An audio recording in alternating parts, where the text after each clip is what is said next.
राजकीय घडामोडी, सामाजिक विश्लेषण, कृषी विभाग, कला व मनोरंजन विश्व आणि क्रीडा क्षेत्रातील बातम्यांचे ताजे व अचूक अपडेट्स। महाराष्ट्र शाही न्यूज मराठी, बातमी मागची बातमी, शोध सत्याचा। शेतकरी बंधूंनो, आमच्याकडे हायटेक टेक्नॉलॉजी मशिनरींचा वापर करून नामांकित कंपन्यांची विविध प्रकारची रोपे ऑर्डरप्रमाणे खात्रीशीररित्या उत्तम गुणवत्ता व दर्जेदार क्वालिटीत तयार करून घरपोच मिळते। शेतकऱ्यांच्या विश्वसनीय व हमखास उत्पादन देणाऱ्या बियाण्यांचे व रोपांचे BL गांजवे अँड कंपनीच्या मळगंगा ॲग्रो हायटेक नर्सरीला आजच भेट द्या। तसेच मुंबई, पुणे, नाशिक, ओतूर, नारेगाव, संगमनेर, चाकण यांसारख्या कृषी मार्केटच्या डेली सर्व्हिसमध्ये मिरची, गवार, भोपळे, दोडके, कोबी, फ्लॉवर, कारले, शिमला मिरची, वांगी त्या सर्व प्रकारच्या भाजीपाल्यांची खरेदी व विक्री केली जाते। आमचा पत्ता Malganga hitech agro nursery, Sakur Phata जवळच, पिंपळगाव देपा, तालुका संगमनेर। संपर्कासाठी proprietor Babasaheb Ganjave Patil, mobile number 7507 35 45 21।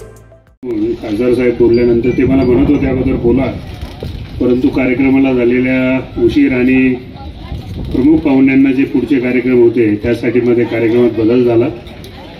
अत्यंत सुंदर कार्यक्रम आमचे मित्र चंद्रकांतजी घुले यांचे वडील लाडूजी सतूजी पाटील घुले आणि सौभाग्यवती घुले काकू दोघांचा अमृत महोत्सव आपण या ठिकाणी साजरा केला।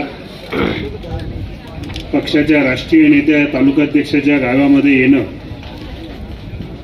आणि बाकी सगळे मान्यवर येणे, खासदार साहेब येणे, मग माजी मंत्री येणे, बाकीचे सगळे कार्यकर्ते येणे आपल्या पठारा भागामध्ये, ही आनंदाची गोष्ट होती।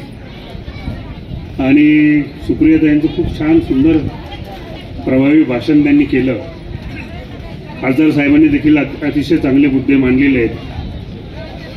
आता आपल्याशी बोलण्यासारखं फारसं उरलेलं नाही, परंतु आमचे काका लाड पाटील यांच्याकडनं आलेला वारसा समाजसेवेचा जो चंद्रकांत आणि नितीनमध्ये आला, त्यांच्या 2 भगिनींमध्ये आला आणि तिसऱ्या पिढीमध्ये चंद्रकांतजींच्या कन्येने जे सुंदर भाषण केलं त्याच्यामध्ये जसं संपत्तीचं संवर्धन आणि वहन समोर होतं, तसं संस्कारांचं आणि वक्तृत्वाचं देखील होतं। याचा पायंडा आपल्याला बघायला मिळाला। संदर्भातले विचार मांडले।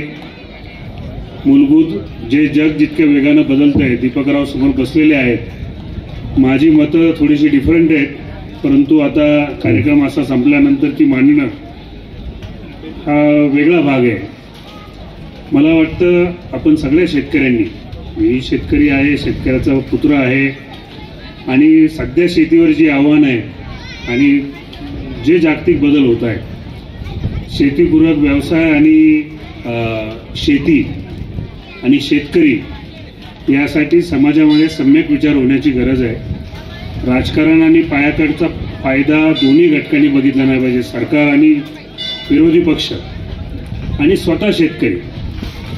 म्हणजे सगळ्या, तुम्हाला जर डायबिटीस तुमचा वाढलेला असेल आणि त्याच्या जखमा झाल्या आणि तुम्ही अँटीबायोटिक्स घेतलं आणि त्याच्यावर वरवर मलम लावला तर त्या बऱ्या होणार नाहीत, तो गँग्रीन होणार आहे। तो पाय किंवा हात किंवा जी काही जखम आहे तो भाग काढावा लागेल। पण त्याचा उपाय साखर कमी करणं आहे, साखर कंट्रोलमध्ये आणणं आहे।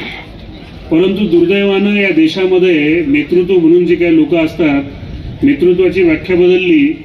नेतृत्व पूर्वी होतं लोकांना दिशा देणार, मग लोकांना समाजाला जे आवडत नाही ते देखील प्रसंगी बोलून त्याला योग्य दिशेने घेऊन जाणं, त्याला नेता म्हणायचे। आता नेते वेगळे झालेत। आता समाजाच्या सुरामध्ये सूर जो बोल मिळवतो आणि त्याला जे योग्य वाटेल आणि म्हणजे टाळ्या मिळवणारं जे वाक्य आहे ते सगळे बोलतायत, त्यानं समाज पुढे जाणार नाहीये। असो, हा खूप मोठा विषय आहे। आत्ताच आपण दिवाळी साजरी केली। 2 राजे शतकानुशतके, काही सहस्रानंतर देखील लक्षामध्ये राहिले। एक अर्वाचीन राजा आहे बळीराजा। आपण शेतकऱ्याला बळीराजा म्हणतो आणि एक बळीराजा आपल्या बहुजन समाजामध्ये खासदार साहेब, त्या बळीला गाडण्याचे खूप प्रयत्न झाले, परंतु लोकमानसांमध्ये त्याची जी प्रतिमा आहे ती माऊली आपल्या भावाला ओवाळताना किंवा पाडव्याच्या दिवशी पत्नी पतीला ओवाळताना बळीचा उल्लेख करते आणि म्हणते इडापिडा जावं आणि बळीचं राज्य येवं। पण बळी कोण होता जरी विसरला गेला असेल, बळीचा संस्कार विसरला गेला असेल, पण वर्षातनं एकदा जो अर्वाचीन सण आहे, जेव्हा साजरा करत असताना त्याला अनेक पदर आहेत.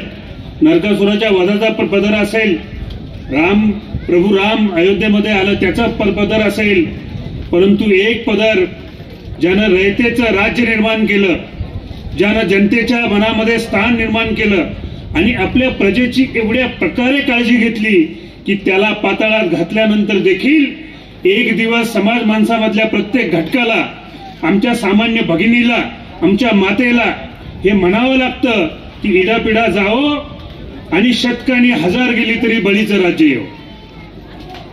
दुसरा राजा लक्षात आला छत्रपती शिवरायांचा, ज्यानं सांगितलं शेतकऱ्याच्या भाजीच्या देठासही हात लागता कामा नये.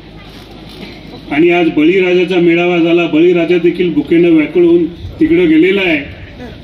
ही साधक बाधक चर्चा करताना या शेतकऱ्याचं बळीचं राज्य येवो आणि त्याचे प्रतिनिधी असलेले आमचे लाड पाटील यांचं सहजचंद्र सोहळा साजरा करायचं भाग्य आम्हाला मिळो, अशा सदिच्छा त्यांच्यासाठी चिंतितो आणि थांबतो. धन्यवाद. महाराष्ट्र शाही न्यूज मराठी, बातमी मागची बातमी, शोध सत्याचा.